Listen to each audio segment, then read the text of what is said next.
All right, so welcome back to the second week of our AMC book problem solving session. Okay, so as I mentioned previously, this time we are going to work on the number theory module. All right, so today we have 7 problems provided, and on Thursday, which I believe is the 20th, we will do the rest 7th problem.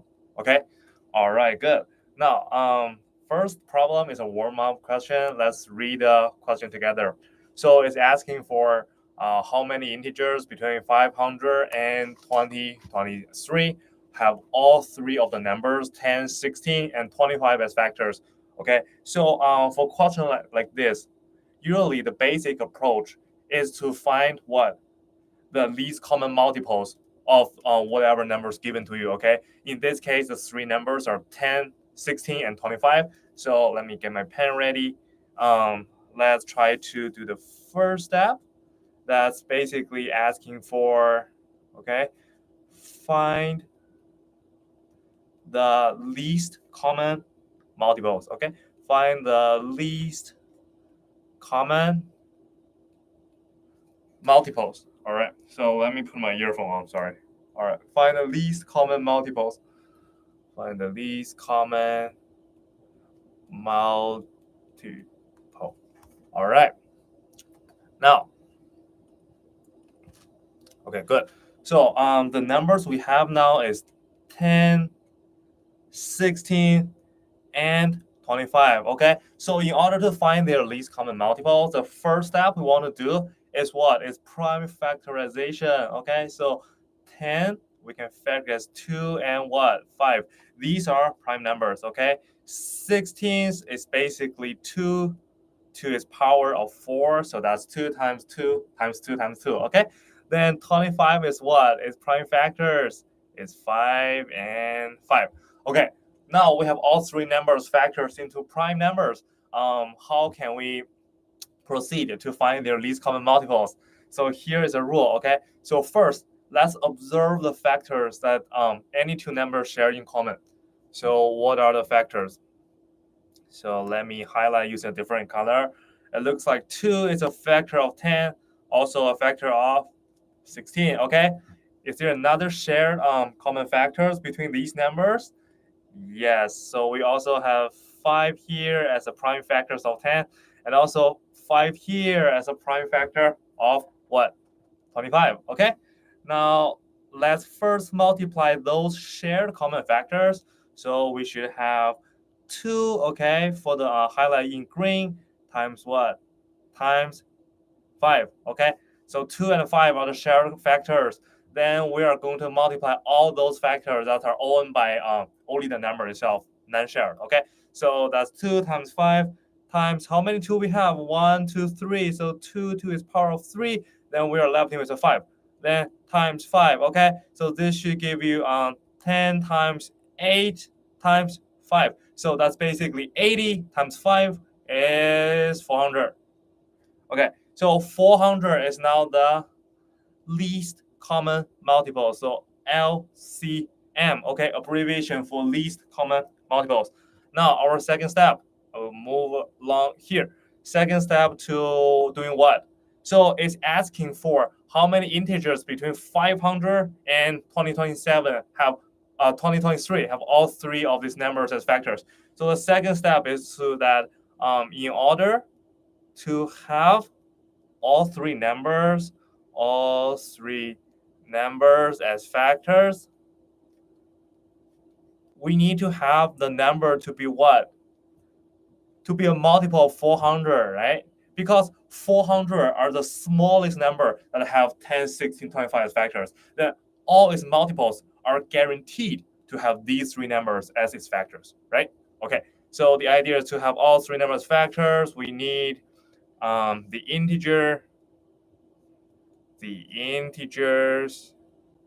must be multiples of 400. Okay, must be multiples of LCM, which is 400 for this question. So let's change the color. Let's do green. Okay, so there's a restriction. So the number must be in between 500 and 2023. So in between 500 and 23. How many multiples of 400 do we have? So let's list them, okay? So multiples of 400. They are what? Is 400 one of them? No, 400 is not between 500 and 2023, okay? So it starts with this second multiple, which is 800. Then how about 3 times 400? 1200, which is 1,200. Is it between 500 and 2023? Yes. How about it's 4 times 400? 1,600. Is it 4 between this range? Yes, right? All right, how about we add another 400 to it. So now we have 2,000. Okay, 2,000 should be the last multiple of 400 that falls within the range of 500 to 2023. All right, because the next multiple will be 400 times 6, which is 2,400, which goes beyond the upper limit of 2023. So let's count how many of them. Okay, so that's 1, that's 2, that's 3, that's 4. Okay, so the question asks for how many integers between 500 and 2023. We have 4 of them. So obviously the correct answer is letter D. Okay, so that's for our first problem of the day. Okay, let's move on to the second one that should be applying the exact same method. All right, so the question says once 3 positive numbers A, B, C are multiplied together, their product is 100. So now, just based on these sentence, we can have what? We can have number 1, given that A times B times C, their product is 100. Okay, this is our first condition. Then we also have a restriction that A is strictly less than B and is strictly less than C. Okay, the question is asking for what? So let's highlight this part. This can be very important in the later part of the solution. Okay, so in how many ways can the numbers be chosen? So this is a real AMC problem from 2022. It's question number 3. So to solve this, remember how we did with the first problem? We do the factorization, right? So here, same idea. We want to factor 100 to see what are the factors that multiply to make their product be 100, okay? So let's just list every of them. So 100, you can get 100 by what? 1 times 100, okay? Also, you can have 100 by having 2 times 50. How about 3? 3 not possible, all right? So 4 times 25 is another pair. Then how about 5 times 20? How about 6? Can 100 be perfectly divided by 6? I don't think so. How about 7? Not possible. 8? Not possible. 9? Not possible. So the last one is 10 times 10, okay? So now we should have is positive divisors. Positive divisors. How should I spell it? All right, positive divisors. So based on the above, we should have these numbers to be, okay, 1, then 2, okay, 1, 2, 4, 5. I'm listing it in the order from the least to the most, okay? So 1, 2, 4, 5. What's the next number? I think it's 10, right? 10, then 10, here goes another one. So there's 20. Then 25 should be the next one. After 25, we get 50. Then finally, the last divisor is 100. Okay, so these are the positive divisors. We should have 1, 2, 3, 4, 5, 6, 7, 8, 9 of them because we have 10 times 10. It only counts as one time. Okay, so that's for the first step. Identify all the positive divisors. Now let's move on to the second step. Okay, so second step, I'll start from here. Now we are going to use the restriction that A is what? Less than B, less than C, okay? So how to use this? Now let's try to use this condition to eliminate those values that are not possible for letter C, okay? So since this condition is given to us, then what? Then let's consider, can C be 1? No, because if C is 1, then there's no way to find A and B, okay, because the positive divisors are A, B, C. And if we start with the 1 to be C, there's no way we get A and D, okay? How about 2? 2 is not possible because we need at least 2 numbers, positive divisor that are less than 2. But now the only number that is less than 2 in our positive divisors, as we listed in the step 1, is 1. So 2 is not possible. Is it 4 possible? Okay, so if we choose C to be 4, B is 2, A is 1, right? Then 1 times 2 times 4, we get 8. But we need to have A, B, C, their product to be 100. So C cannot be 4. How about C to be 5? Then if C is 5, one way to choose A and B is 2 and 4, okay? So 2 times 4, 2 to be A, 4 to be B. So 2 times 4 is 8. 8 times C in this case is 5 is 40. Still not 100, okay? So that's not possible. How about let's choose C to be 10. So if C is 10, can I choose A to be 2 and B to be 5? So A is less than B because 2 is less than 5. B is less than C because 5 is less than 10. Okay, that satisfies the condition, right? And also 2 times 5 is 10. 10 times 10 is 100. So we are also good with the fact that A, B, C, their products 100. So I propose that, all right, sorry, I moved my board. So I propose that we should have C to be, well, let me change the color actually. So let me change back to green. Okay, so I propose C to be at least equals to 10. Okay, so how about C equals to 20? Then we need A to be 1, B to be 5 because 1 is less than 5 and 5 less than 20, and these 3 numbers give you a product 100. So C is at least 10. Okay, so this tells you we are choosing A and B from what? From those numbers that are less than 10 from our positive divisors. So 1, 2, 4, and the last one is 5. Okay, so that gives you the lower bound of choosing the value of C. You see how this we eliminate those impossible value for C. Okay, that's our point to get proceed to the third step. So how about let's find the upper limit of the value of C, okay? So want to find the upper limit, unlike the lower limit, we start from the most largest number. In this case, our positive divisor, the largest number is 100. Can C be 100? I mean, if C is 100, then we need A times B times C to be 100. So A equals to B equals to 1. However, let's try to write this down, okay? So if C is 100, then we need to have A equals B equals 1 in order to satisfy the fact that the product is 10. But can we have equal sign between A and B? Can we? No. Okay, so A is strictly less than B. So here we got a problem.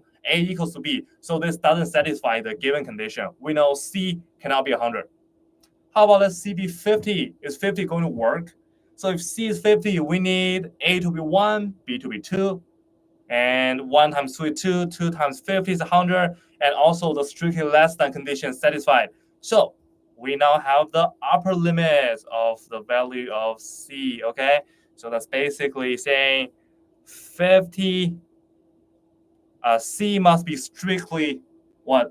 Less than or equal to 50. So to put these two inequality together, we should have C is strictly less than or equal to 50 and at least 10, okay?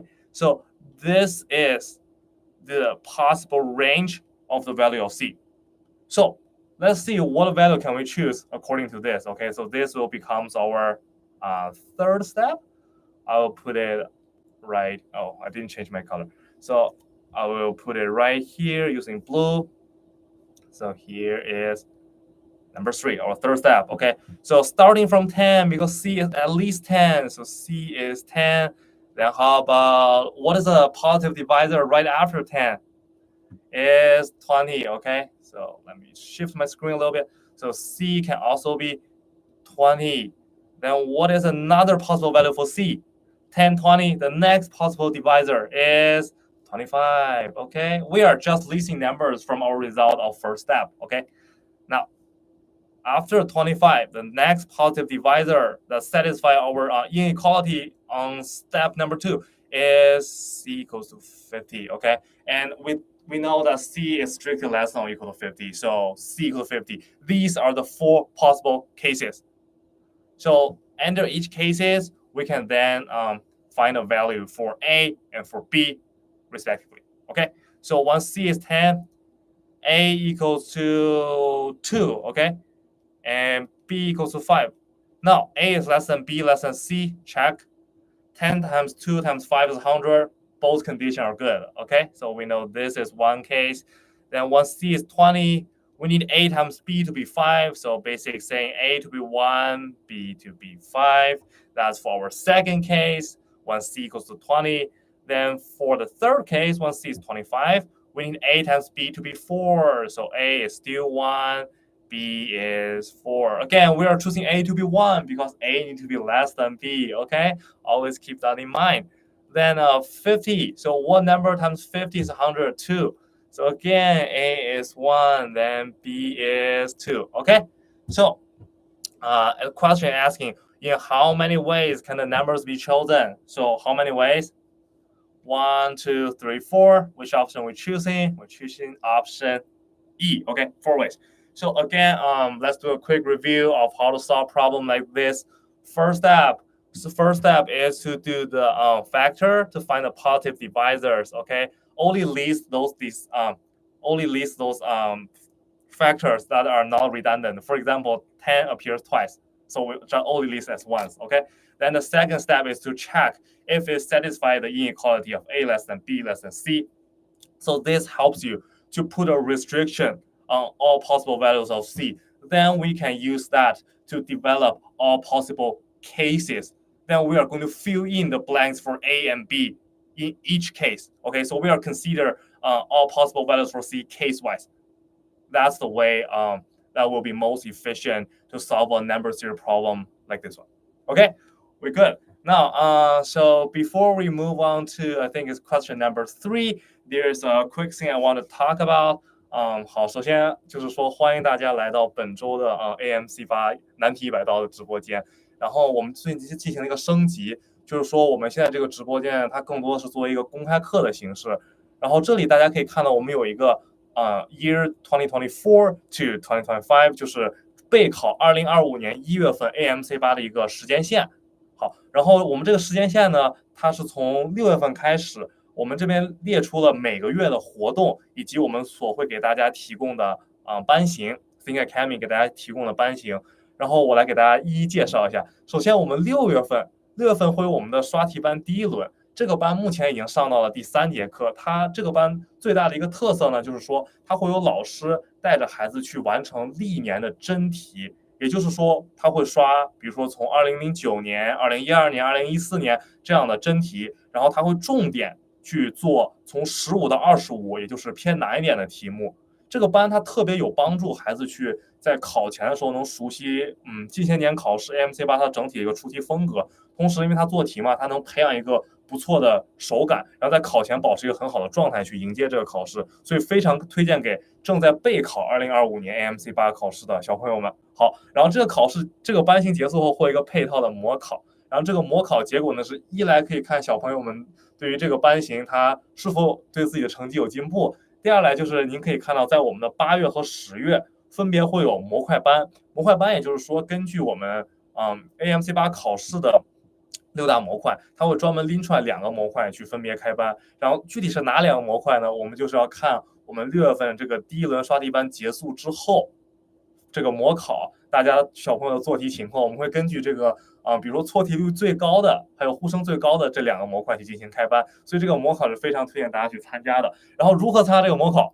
大家可以在屏幕下方添加我的微信 thinkvip60， 我会协助大家完成这个事情。然后我们刷题班的第2轮放在7月，形式和第1轮一样，区别就在于它刷题的年份不一样。比如说第1轮可能是09、12、14这些年的真题，第2年它就会刷，比如说13、15、17这些年啊。所以说这2轮刷题班之间是不存在一个衔接问题的，可以不上第1轮直接上第2轮，它是独立的2个班。然后之后我们后面的月份会安排 AR 班，然后也就是对于目标在冲击 A 而奖项的小朋友，也就是在考试中取得15分，同时年级不超过6年级。然后我们这个班型呢，它会主要针对前12至18题的一个难度，然后相对应的我们还会有 HR 班，HR 班就是对于这个考试目标在 HR Honor Roll 这个奖项小朋友，我们这个班呢，它就会把难度提高一些，重点讲一讲18、22这些题目啊，它会比较有挑战性的题目，来帮助小朋友们去实现自己 Honor Roll 的这么一个期待。然后 AR 班、HR 班分别会办3轮，之后模块班我刚刚说过了，我们最后在1月份，也就是考试前的那1个月，考试前的当月，我们还会有一个 DHR 班，也就是 Distinguished Honor Roll， 这个就是给剑指 DHR 奖项小朋友们准备的，所以他会重点讲后面几道题。然后大家可以看一下，这个是我们整体的一个时间线的安排。然后对于任何班型有问题，都可以添加我这个微信。然后特别说一下，对于这个这些都是短期班，它比较适合于已经把 AMC8知识点完整学完的小朋友。他可能只是通过说我要做更多的题去培养一个熟练度。如果说可能您的孩子他目前年级3年级、4年级，他还没有说把所有 AMC8的知识点都学到，那可能呢，我比较推荐您去报我们的长期班，因为长期班的话，它其实系统的会一个知识点1节课这样去讲，非常有助于小朋友就是去掌握这个知识点，然后通过短期班来培养熟练度，它是这样一个逻辑。然后大概的话，从最终的学习效果来看，长期班其实是能占到70%的。也就是说，掌握这些知识点，打好基础是占70%，然后最后短期班是完成30%的考前冲刺，它是大概这样一个构成。然后，如果您想直接报名我们这2轮的刷题班，您可以扫页面右方的这个二维码。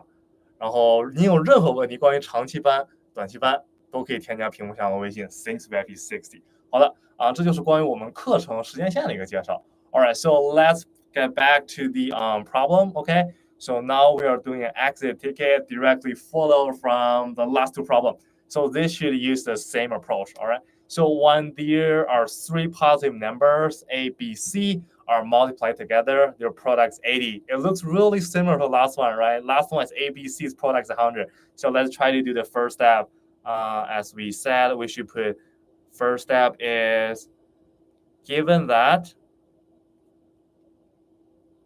A times B times C is equal to 80. Okay, then let's first list all the possible divisors. So 80, it can be put into the form of 1 times 80. Also, it can be put into the forms of 2 times 40, right? So also 2 times 40. How about 3? Is 3 a divisor of 80? I don't think so. 80 cannot be divided by 3. Okay, so let me erase that. Where's my pen? Okay, so 1 times 80, 2 times 40, 3 not going to work. Then how about 4? Okay, 4 times 20. 4 times 20 is going to work. So let me put my pen ready. So here we have equal sign and 4 times 20, right? How about 5? So for any number that ends with 0, it can be divided by 5, okay? Quick fact. So 5 times what? 16 should equal to 80. How about 6? Not possible. 7, not going to work. 8, definitely. 8 times 10 is 80. So I think these are all the positive divisors. So let's put them into our step 1, okay? Positive divisors. So they are from the least to the most. It's 1, 2, 4, 5, 8, okay? 10. Then after 10, what number do we have? We got 16, okay? 16. Then we get 20. After 20, we have 40. And the last one is 80 itself, okay? So these are the positive divisors. How many do we have? We have 1, 2, 3, 4, 5, 6, 7, 8, 9, 10. We should have 10 of them. Okay, so that's enough for our first step. Let's move on to our second step, okay? So second step start right here. We are given since, okay, there's a restriction. A must be less than B, must be less than C. Then remember how we did this part from last problem. we try to solve for all possible value of C. Then we can list them case-wise, right? So for C, let's think about its lower boundary. So what is the smallest number for C? So for C, it must be start with 4 because we need to have exactly two numbers, at least two numbers less than 4 from the positive divisors. So 1, 2 to be A and B. And when C is 4, 1 times 2 times 4, A times B times C is only 8, not 80. So 4 not going to work. How about 5?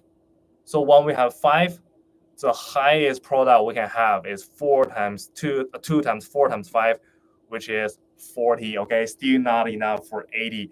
So how about let's take C to be 8, okay? So let's take C to be 8 or above.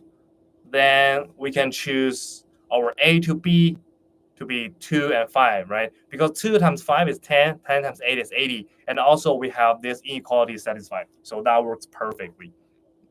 Okay, so 8 is the smallest number that C can be. Okay, so these will actually give us, let me change my color. So these will be, I'll use green. Okay, so C is at least 8. This will tell you A and B must be selected from whatever divisor that is less than 8. So 1, 2, 4, 5. Okay, so these are the values that can be selected for A and B. Now, how about the upper boundary of C? So one thing about upper boundary, we start from what? The largest divisor, which is 80 in this case. Can C be 80? If C is 80, A times B needs to be 1. So both A and B needs to be 1.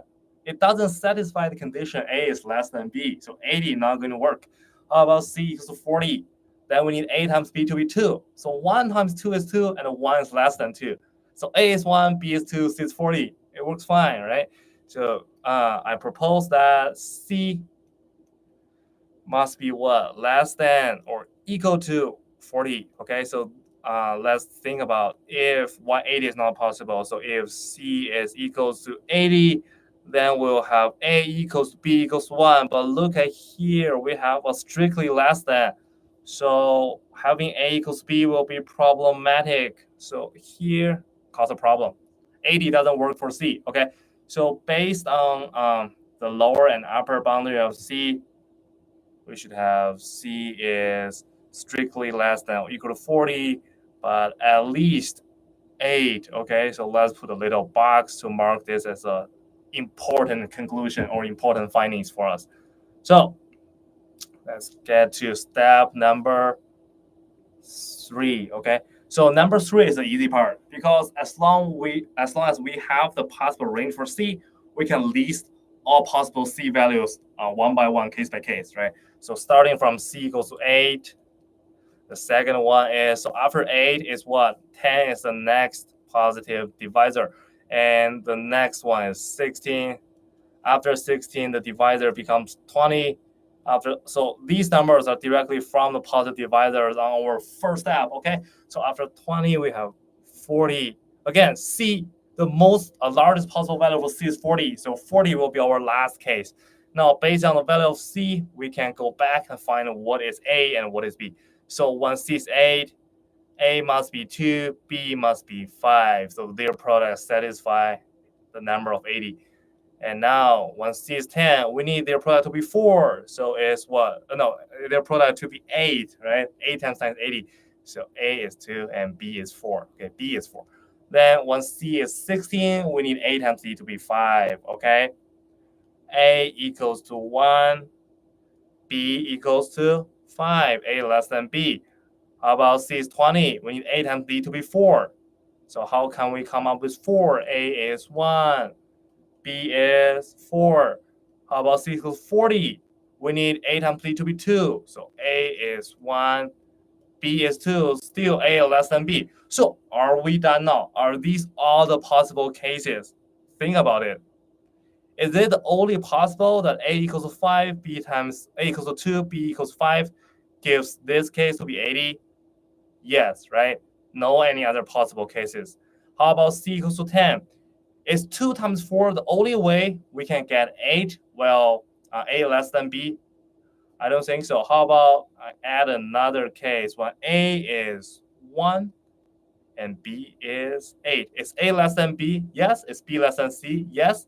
And is A times B times C equals 80? Yes. Okay. So under the case C equals to 10, we have two sub cases. So this is the hard part of this problem. It's very easily for us to miss one of those. Okay. So always when you do list all the case by case situation, let's go back to check if we have list all the possible scenario. So let's count the number we have because the question is asking for in how many ways can the numbers be chosen. So that's 1, that's 2. So this is our 3 step. Okay, easily to forget. 1, 2, 3, 4, 5, 6. So in total, how many ways? 6. Which option we're choosing? Option D. Okay, so that's for this problem. The same idea as last one, but there is a tricky part at our last step, third step. Okay.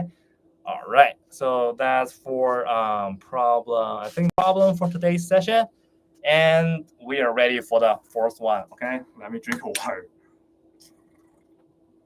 All right, cool. So warm up. There is such a positive integer. If it is divided by 5, the remainder is 3, and if it is divided by 6, the remainder is 4. If it is divided by 7, the remainder is 1. The least possible value of such a number. Okay, so there's another way to solve this problem. You can set up the positive integer to be x, and you set the quotient after dividing by 5 is y. Then since you have 3 cases, technically you can form a system of equation and you can try to solve what is x and what is y. But I think there is a more efficient method. So still consider the positive integer that we are interested in. Okay, consider the integer is x. Then by the first condition, that's saying if it's divided by 5, the remainder is 3, we can have some important findings. Okay, so I will use green for condition 1. By condition 1, what do we know about the number x? Think about if x is divided by 5, its remainder is 3. So what is the feature of numbers that can be divided by 5? It ends with 0 or 5, right? Is there another possible scenario? No, it's always end with 0 or 5 to have the number to be divided by 5. And the remainder is 3. So basically, we know what? If we add 2 to this number, it will be divided by 5, right? Since its remainder is 3, and if we add 2, we have another 5 add on to the number. So it should be a multiple of 5. Then we can put it in this way, x plus 2 can be divided by 5, right? Can be divided by 5. That's it. Okay, so that's by first condition, and I will put 1 here for first condition. So let's try to make use of the second condition. I will change the color. Okay, so by condition number 2, by condition number 2, what are given to us? If it's divided by 6, then its remainder is 4. So this means if we add 2 to this number, it should become a multiples of 6, right? Since it's 4 more than the multiple of 6, then if we add 2, we are adding actually a 6 to the multiple. So we have another multiple of 6. So we can also put it into the way of x plus the difference between 6 and 4 is 2. So x plus 2, what can be divided by, the divisor is 6, so can be divided by 6. Okay, so now the question actually becomes what? It becomes finding the common multiples. Okay, it should be a familiar idea to you guys. So based on condition 1 and condition 2, we are concluding that x plus 2, since it can be divided by 5 and also be divided by 6. So we know that the word, what is the word we're going to use? X plus 2 is a common multiple. Okay, the word here is common multiple. Of which two number of the divisor? Okay, divisor are 5 and 6. So 5 and 6. Okay, so that's what we get by first and second condition. Notice we have one more condition given to us. So before we move on, first let's try to list the common multiples of 5 and 6, okay? So the first one is 30. So it's basically the product of 5 times 6 directly. So I'll put it here, common multiples of 5 and 6. These numbers are starting from 30, then the second number should be what? 2 times 30, okay? So it's 60. How about next number? It's 90. So we are adding 30, okay? Each time we add a 30, we get another multiples of 5 and 6. How about next? 120, right? How about next? Add another 30, 150. How about the next one? Adding another 30 to 150, it gives 180. So this list goes on and on, right? Now, let's try to identify what is x. So remember, it's x plus 2, okay, not x. It's x plus 2 is a common multiples of 5 and 6. So we know that possible x values are what? Are the least often common multiples minus 2. So from these lists, we can have all possible x listed. So I will just put x can be what? 30 minus 2 is 28. 60 minus 2 is 58. And you know the deal. 90 minus 2 is 88. Then is 118, that's 148, and 180 minus 2 is 178, okay? So also the list goes on forever. Now, let's try to use the third condition, which is given to us. So it says if the number, which is x, is divided by 7, its remainder is 1. So now we have a list of all possible x values. Let's try dividing each of these numbers by 7 and to see which one gives you a remainder of 1. Okay, that should be the most straightforward method. So I will just put remainder here, remainder, and we are looking for 1 in the remainder row, okay? So how about 28 divided by 7? What remainder do we have? It divides perfectly, so we have 0 remainder because 4 times 7 is 28, nothing left, okay? 50 divided by 7. You can try this on a calculator, okay? So this should gives you 2. Because why? 7 times 8 is 56, okay? 56 is too short from 58. How about 88 divided by 7? What do we get? So think about 7 times 12, it's 84, right? So it's left with 4, and 4 is less than 7, so we cannot divide another 7. So I think 4 here will be the remainder. How about 118 divided by 7? What is remainder? The remainder is 6. Because 112 can be divided by 7, right? Why? Because let's try 16 times 7. You should get 112. And we have 6 left, which is less than 7, and becomes the remainder. How about 148 divided by 7? So 7 times 21 is 147. What is our remainder? It's 1, okay? So are we looking for a remainder to be 1? Let's take a look of the prompt. Yes, okay, so we know that this is the case that we are looking for. So here I will change my color to be red, okay? So 148 divided by 7, you will be left with a remainder of 1. So I will put 1 here into a little box. So the question asking for the least possible value of such a number. The number we have defined to be x. What is x? 148, okay? So this is the number we are looking for. All possible x values, the least one is 148. So let's put our answer onto the blanks, which is 148, okay? All right, good. So quick review for question like this. What's our first step? First step is define the number to be x, okay? It will make the rest procedure more straightforward. And our second step is trying to use the first or usually the first two conditions that can help you get the common multiples. Then you can list all possible values of the number of interest, which is x.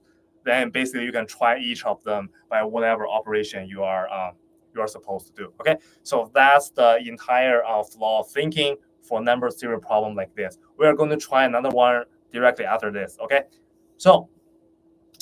All right, so before we moving on, there's a quick information session I would like to offer to you guys. 好首先还是欢迎各位家长来到，还有小朋友来到我们的今天的 AMC 100 Tricky Problem Solving Session， 欢迎大家。然后这里呢，大家可以看到有一个我们 AMC 8的备考时间线，然后这里是针对于准备在2025年1月份参加 AMC 8考试的小朋友。然后这里特别要强调一下的就是说，如果您的孩子他是第一次去准备参加 AMC 8考试，那我们这里实际上是推荐您还是先上我们的长期班。这里时间线列出来都是我们的短期冲刺班，我后面会具体去讲。就是为什么如果说第一次考试的话，或者年级可能在3、4年级的小朋友比较推荐先上我们的长期班呢？因为长期班它实际上会把 AMC 8考试的所有6个模块知识点，每节课一个知识点，非常详细、成系统、成体系的去呈现给大家。这样的话呢，我们先把知识点学会，然后再去参加短期班的刷题，效果就是最好的。因为如果说长期班知识点还没有学扎实，直接去做我们这个短期班的话呢，可能会出现内容听不懂或者觉得很吃力的情况。所以这也就为什么还是推荐对于年级比较低或者说第一次参加考试的小朋友，从长期班开始，然后从最终的学习效果出发的话呢，大概长期班跟短期班它所做这个贡献，它的 contribution 占比是30比70，30是短期班，70是长期班，还是要先打到基础，然后再去提升熟练度，它是这样一个逻辑。然后对于长期班有任何问题或者想咨询的家长，您都可以添加屏幕下方我的微信，也就是 thinkvip60， 我会最快速度的协助您。好，然后我们现在来说一下我们这个备考时间线哈，也就是都是短期班。我们6月份已经进行了刷题班第1轮，现在应该上到第3节课。这个班的特色呢，就是说它会有老师带着孩子去完成历年的 AMC 8真题，然后我们第1轮的年份应该是09、12、14、18这样子。然后同时呢，它结束的时候会有一个模考，来看看大家的学习效果。然后我们第2轮的刷题班呢，会安排在7月中左右开始。然后它跟第1轮刷题班没有任何承上启下的关系啊，它是完全独立的2个班级。然后它刷的题目也是不一样的，所以如果您没有参加第1期刷题班，还是非常欢迎你去参加我们第2期，它会刷不同年份的题目。然后在我们的8月份呢，我们会有模块班。这个模块班就是说老师会重点的focus 在我们6大模块中的其中1个模块，也就是几何、算术、代数、应用、计数和统计这些。然后这个模块班具体的选择呢，就是要看我们6月份模考小朋友们的结果，我们会挑这个错题率最高的模块进行开班。然后8月份包括后面月份呢，我们都会开设一个班型叫 AR 班。AR 班就是准备给那些在考试中想要去冲击 冲击 achievement role 的小朋友，也就是15分及以上，同时年级不超过6年级。然后我们这3轮AR 班呢，都会专注于讲前12至18题难度的题目，所以它就非常适合这个有这个方向小朋友去准备参加。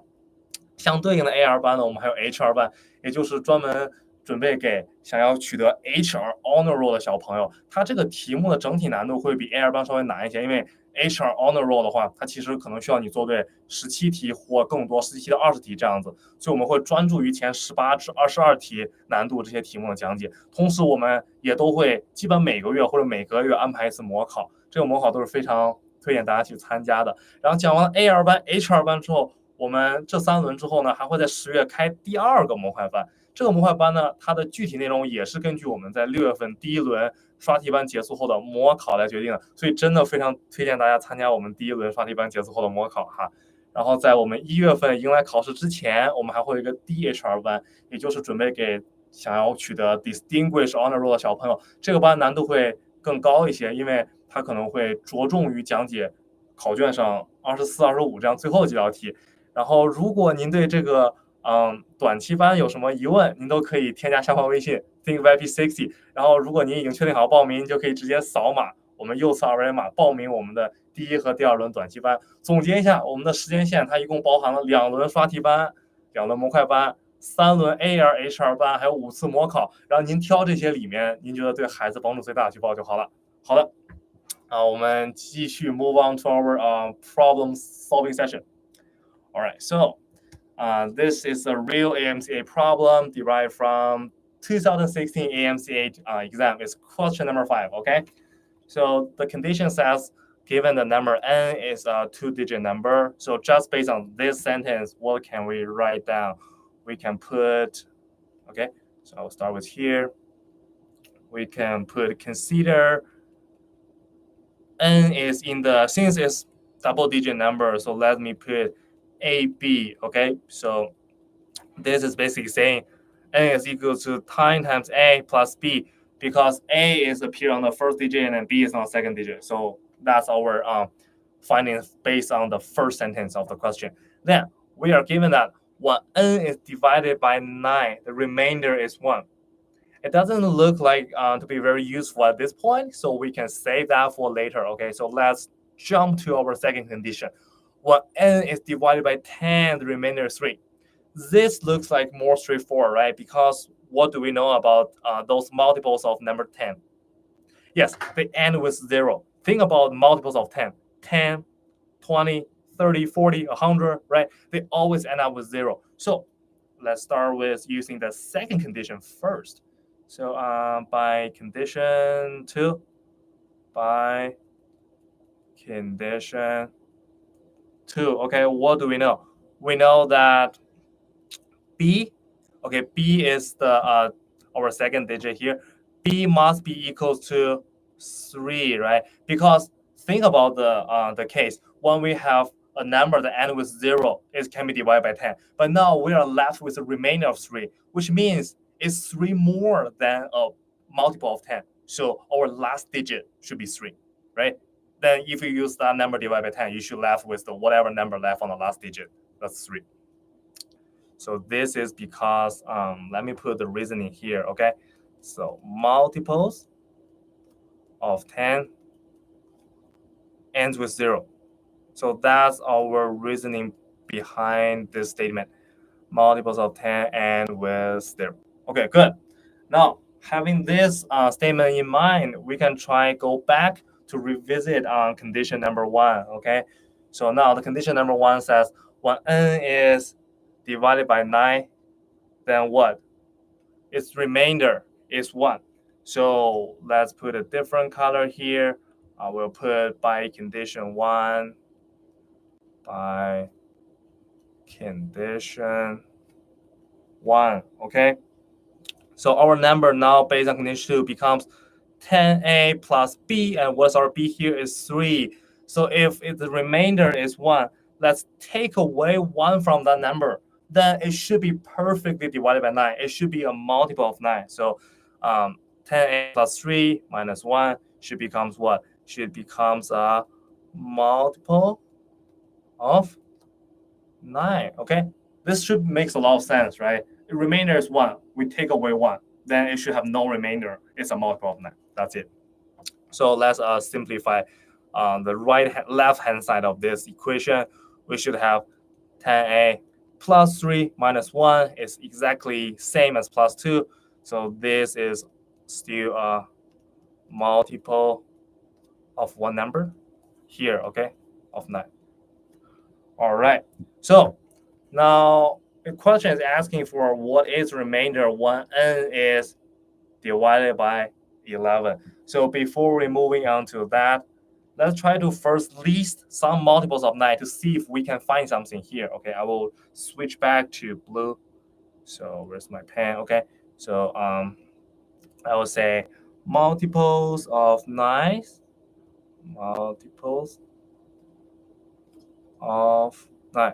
Okay, so these numbers starting from 1 times 9, which is 9, and the second one is 18, third one 27. How about fourth one? 4 times 9 is 36, and 5 times 9 is 45. Next one, 6 times 9 is 54. 7 times 9 is what? 63. 8 times 9 is 72. And we can continue writing forever, right? But let's just stop at 72. Now, think about what is the number that we are looking for. So first, it should be what? Divided by 9, and the remainder is 1. And it also should be divided by 10. The remainder is 3. So just look at those numbers listed here. What can we find? So first, the last digit must be 3. So if we plus 9 plus 1 to 9, because we are taking away 9, we are taking away 1, we should get 10. And 18, if we give a 1 back, we should get 19. And 27, we should get 28. Those digits are not ending with 3. So we need a number that appears in the list of multiple of 9s. And after adding 1 to that number, we get a last digit of 3. So this tells us what? The last digit of multiples of 9 must be ending with 2, okay? Because we minus 1 from that number to get a multiple of 9. And before minus 1, the last digit is 3. So after minus 1, last digit should be 2. Can you observe a number that appears in our list of multiples of 9 that has a last digit to be 2? Okay, so obviously it's the last one we have here, which is 27, okay? So again, why 27? Last digit is 2, and also a multiple of 9. So satisfy both conditions. That's the number we're looking for. So now we know that 27 is what? Starting with 7 times 10 plus 2. So we should have A equals to 7, right? So we know that A equals to 7. And remember, okay, our original number or original combination of the AB number is 10A plus B. So A is 7 gives you 30, and B here, we have it right here, B is 3. So now we know N equals to A is 7, so 73. Okay, we can minus 1 to confirm our result. So if 71 minus 1 is 72 can be divided by 9, okay, the first condition is checked. Then how about 73 divided by 10? You will get a quotient of 7 and left out with 3. So second condition is checked, okay? Now, just do the easy part. What is the remainder? 1n is divided by 11, okay? So this should be very straightforward. So 73 divided by 11, you should get a quotient of 6. That gives you 66. Then how many are left? We are left with 7. Notice the remainder is always less than the divisor, okay? So 7 is less than 11. So we know we cannot put another 11. So the question asking for what is the remainder? So what is our remainder here? Just 7, okay? So what the option are we choosing here? We are choosing option E. So that's for this problem. And a quick review of handling problem like this. So when you are telling the numbers how many digits, like for 2 digits, you just put n equals AB, then basically 10 times A plus B gives you exactly the number. If 3 digits, just ABC. Okay, so how many digits, just put the letters corresponding to each of the digits. Then when you're given a condition, it may not be the case that the first condition given to you is really helpful. So we can just skip that and try to use the second condition first, then go back, revisit the first one to see if it makes better sense now.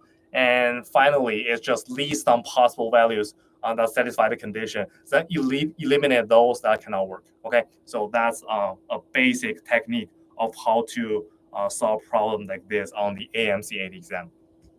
All right, so moving on to, I think this is our second to last problem of today's session. Okay, so let's read the problem. How many positive 3-digit integers? So how many positive 3-digit integers have a remainder of 2, 1 divided by 6? So let's highlight the key information, remainder of 2, 1 divided by 6. Okay, and a remainder of, let me draw my line better. So remainder of 2 divided by 6. Okay, a remainder of 5, 1 divided by 9. So that's our second condition given. Remainder of 5 divided by 9. And the remainder of 7 divided by 11. Okay, so let's try to start with the technique we just employed. So since 3-digit integers, so let's just consider the number can be put into the format of n equals to A, B, C, okay? Where A is 1 digit, is a 100th digit, B is a 10th digit, and C is just a single digit, okay? A, B, C. So starting from here, we know the number can be rewritten as 100 times A plus times b, since b is on the 10th digit, then plus 1 times c, which is exactly c. Okay, so we are given that what? Divided by 6, remainder is 2. So let's try to put use of this condition first. So n divided by 6, we are having remainder to be 2. And n divided by what? Divided by 9, okay? N divided by 9. What is the remainder in this situation? It's 5, okay? Remainder is 5.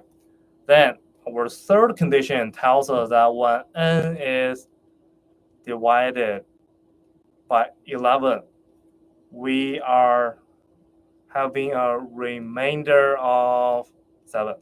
Okay, so let's observe those 3 pairs of division in terms of the divisor. Okay, let's focus on the divisor and the remainder pairwise. That's, can you find a pattern between 6 and 2, 9 and 5, 11 and 7? It should be clear that their difference is what? It's always 4, right? Because 6 is 4 more than 2, 9 is 4 more than 5, and 11 is 4 more than 7. So let's try to put this into mathematical formulas. We know 6 minus 2 is 4, 9 minus 5 is 4 again, and 11 minus 7 is what? It's 4, okay? So this tells us if we add 4 to the number n, then it should have no remainder, 1 being divided by 6, by 9, by 11. So what is another way of saying number like this? So n plus 4, adding back 4 to the number will give you a multiple of 6, 9, and 11. So n plus 4 is, let's put the word common multiple, like the word we just used, I think, on the third problem of today's session. Okay, so n is a common multiple of which 3 number of the divisor. So our divisor are 6, 9, and what? And 11. Okay, so when doing a problem that involve with common multiples, shared common factors, things like that, what is the thing we want to do? Is to factorize the numbers to the prime factors. Okay, so let's try to employ that idea right here. So 6, we can put into the format of 2 times 3. That's for the factorization purpose. Then 9 is easy, just 3 times 3. Both are prime numbers. 11, okay, 11 itself is a prime number, so just 1 times 11. Now, can you recall how to find the least common multiples, which is LCM? Okay, I will write down the formula here. So to find the least common multiple, starting from least common multiples, okay, multiple, which can be usually abbreviated as LCM. This involves first finding the factors that are shared by the number we're looking for. So what factor are shared? So 3 is a factor of 6, and also 3 is a factor of 9. So this is considered a shared factor. So common factor, another way to say that. So 3, okay, so we have 3 right here. Then is there another number that is common factor for any of the 2 numbers, 6, 9, 11? I don't think so, right? So after that, we just need to times all the factors that are only belong to those divisors. So 3 times the first factor is 2 times there's another 3, okay, so times another 3, then times 1 is, we can just skip that part because times 1 gives the exact same result, and times 11. So this 3 times 2 is 6, 6 times 3 is 18, 18 times 11, okay, the result should be 190. You can try that on your notes, okay? All right, good. So what can we know about n? Actually, it's not about n, it's about what? N plus 4, okay, we're adding 4 to make n a common multiple. So we can say that, so n plus 4 is equal to 198 times number k. So k is equal to what? K is equal to 1, 2, 3, 4, those positive integers. Okay, so let's put a short description of what is k. K is 1, 2, 3, okay, so on, so on. So this tells us something important about n. Then recall that, okay, Recall that since n is equal to ABC, so that's strictly limited into a three-digit integer. Let's try to plug in the values of k equals 1, k equals to 2, k equals to 3, until we get 198 times k. That gives you a number that have 4 digits, okay? Not 3 digit, but 4 digit. So we know we need to stop there because we only want 3-digit numbers. So let's try that. 1k equals to 1. So 1k equals to 1. N plus 4 will be what? N plus 4 will be 198, okay? So how about 1k equals to 2? N plus 4 will be 198 times 2, so it's 396. 1k is equal to 3. N plus 4 will be 3 times 198, so that's basically 594. So 1n is 4. Okay, now we see we already have 500 something. It's really close to the last 3-digit integer, which is 999. So 1n equals to 4. 4 times 198 should gives you n plus 4 is 792. Then our next possible scenario, wait, it's not n, it's k. Okay, wait. All right, so we need to consider case 1, n is 5. K is 5, sorry. So k is 5, then n plus 4 is 198 times 5, which is 990. So at this point, there's no need for you to go further to find the number of n plus 4, 1k is 6. Because adding 198 to 990 something is guaranteed to give you a 4-digit number. And 4-digit number is not interested in this problem. So how many do we have? We have 1, 2, 3, 4, 5. Okay, we have so the question asking for how many positive 3-digit number. We have 5 of them. So in this case, we are good enough to just select the right solution, which is E. But if you want to like really complete this problem, you can further find what is the value of n. That's easy, right? Just n is 198 minus 4. Also, another possible value is 396 minus 4. You just minus 4 to the right-hand side of all these equations. That's it. So let's do a quick review of problem like this. So we are still starting with writing down whatever digit number into A, B, C, D. Okay, so if it's 4 digits, that's just A, B, C, D. In this case, we have A, B, C. Then before we do the calculation, it's always a good idea to first observe what is the relationship between the divisor and the remainder. In this case, we see that the divisor and remainder, they are always different by 4. So that's a trick. We can use that to move forward to make some progress. Okay. Then the rest is when you see that a number can be divided simultaneously by some different numbers, a key concept that should jump into your mind is we are looking for the common multiples. Then to find the common multiples, you need to do the factorization of prime numbers. Then the last step, it looks like the last step is always list all the possible numbers. It usually shouldn't be a lot. Just list a few terms of that. Then try each of them, plug in the values to see how many possible scenarios are given to you. Then that should be able to help you with the solution. Okay, so that's for this second to last problem.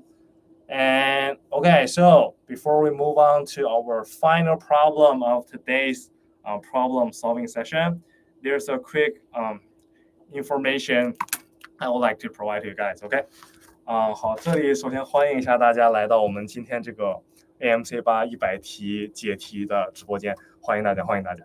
然后这里大家可以看到，我们有一个针对于2025年参加 AMC 8考试学生的一个备考时间线。然后在讲这个备考时间线之前呢，想先跟大家说一下，我们这个时间线呢，它只列出了我们的短期班。然后所谓短期班，也就是它是针对于考生在考前去冲刺用的，也就是说它会不会细致的去讲每一个知识点，它会更多的以做题培养熟练度以及熟悉历年来 AMC 8考试出题风格为主，它是这样一个目的。也就是说，如果可能您的小朋友他刚开始学习 AMC 8，或者说这是他第一次在知识还没有学得很100%完全情况下参加考试，那其实我们还是比较推荐您先尝试下我们的长期班，因为长期班它是会一节课一个知识点，然后3、4、5年级这样去完完整整的把所有会包含的 AMC 把6大模块的知识点都涵盖掉啊，很具体的去讲，很成体系的去讲。这个对于考试结果其实它已经占到了70%的比例，也就是说最终这个学习效果有70%，绝大部分它是来自于长期班的一个积累。然后剩下的30%呢，就是对于可能小朋友已经完完整整学完了全部的 AMC8知识点，我就是需要在考前的时候再练一些题啊，保持一下做题的手感，提高一下熟练度，那就很推荐您上我们的短期班，它是30%、70%，短期班、长期班这样一个比例。然后关于这个时间线呢，您可以看到我们6月份其实有刷题班，现在已经上到第3节课了。这个班最大的一个特色就是说，它会有老师带着讲历年 AMC8的真题。第一轮刷题班，它的刷题的年份呢，应该是09、12、14这样子。然后我们会在课上会重点去讲后10道题啊，然后呢，前面14题没有讲到呢，会挑一些比较有代表性，还有可能比较难一点的题目放在我们的 Office Hour 里面去进行。然后第一轮刷题班结束会有一个配套模考，非常建议大家来参加，因为我们会根据这个模考结果看错题率最多的2个模块，在8月和10月分别开设我们的模块班，针对这2个模块去给孩子提供服务。然后我们7月份后刷题班的第2轮，这个第2轮跟第一轮的形式是完全一样的，它唯一的一个区别就是它刷题的年份不一样。比如说第一轮是09、12、14，那第2轮它就是刷一些可能基数年份，比如说13、15、17这样的年份，所以它2个刷题班之间没有说一个我要先上第一轮再衔接到第2轮这样一个关系，它是独立的2个班型，可以只上其中一个哈。然后后面的月份呢，下半年我们会有3轮的 AR 班，也就是定位给就是服务于那些定位在冲击 achievement role， 也就是15题及以上正确，同时年级不超过6年级的小朋友，所以欢迎大家来参加我们的 AR 班，它的重点会放在前18第12题，大概这样一个难度范围。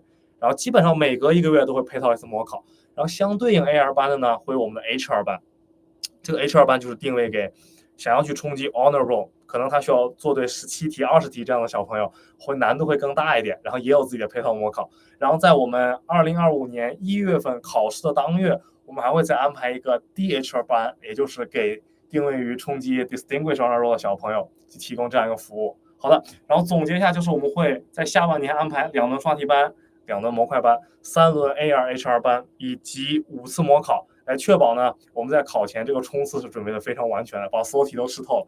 然后如果您对我们的刷题班感兴趣，可以扫屏幕下方右侧这个二维码。然后同时，如果您对于长期班、然后短期班或者整个我们课程体系内容有任何的疑问，都可以添加屏幕下方微信，也就是 thinkbaby60， 我会最快协助您答疑解惑。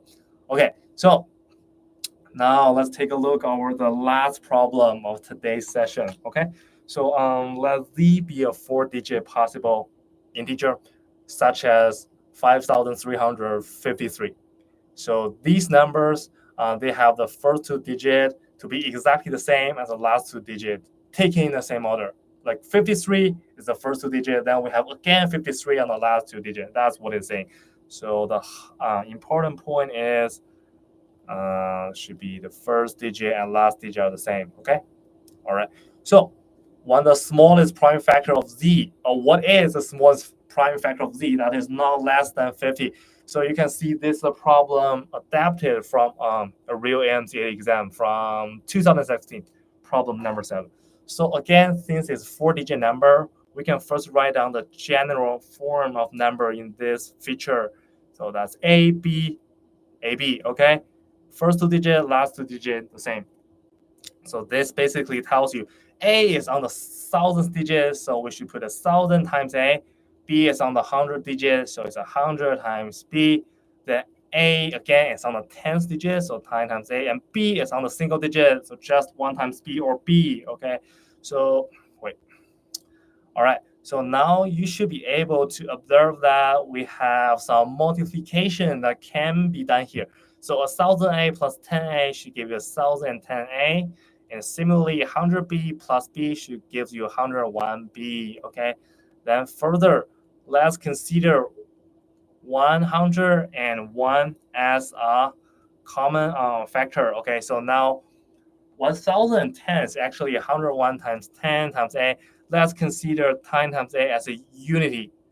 Then 101 times b. We just copy that from our previous step. Now we see that 101 appears in both terms in our calculation. So there's 101, there's 101 again.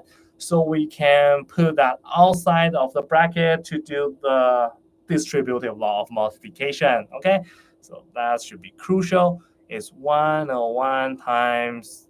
So whatever left should be put into bracket, right? So our first term left with 10a, our last term left with b. Okay, so again, 10a plus b, we can put it into the form of a two-digit number where a is a tens digit, b is the single digit. So it's 101 times ab. Okay, I put a bar on top of it to know that it's just a representation of two digit. A is a tens digit. Okay, now back to the problem. It's asking for what is the smallest prime factor of z, and it should be no less than 50. So by doing the simplification, we already factorize z into two factors, 101 times ab, and we can make ab to be the smallest prime factor, right? So how? What number should we get started? So since we know that the smallest prime factor of d is not less than 50, so we can start from 50, right? No less than includes 50. So I will put z here, 101, okay? So that's already a number, a factor. Then we have AB here. So starting from 50, AB now is our smallest prime factor, which is the solution. Okay, smallest prime factor. Good. Now we need to be no less than 50. I will switch back to blue. So AB, this two-digit number is no less than 50. No less than 50. So we start from 50. The first term we can have is AB about 51. No, okay, because 51 we have another pair of factor besides 1 and 51. That's 3 and 17, okay? Then we can also have 52. So for 52, we should have into 2 and 26 and 53. So for 53, there's no way we can find another pair other than 1 and 53. So we know 53 is the answer that we are looking for. That's the smallest prime factor. Okay, so I will put a check mark on that. So 53. Okay, good. So 53 is the answer. So that's all for today's problem solving session. I will see you on Thursday solving the rest 7 problem of number theory. Okay, I will see you next time.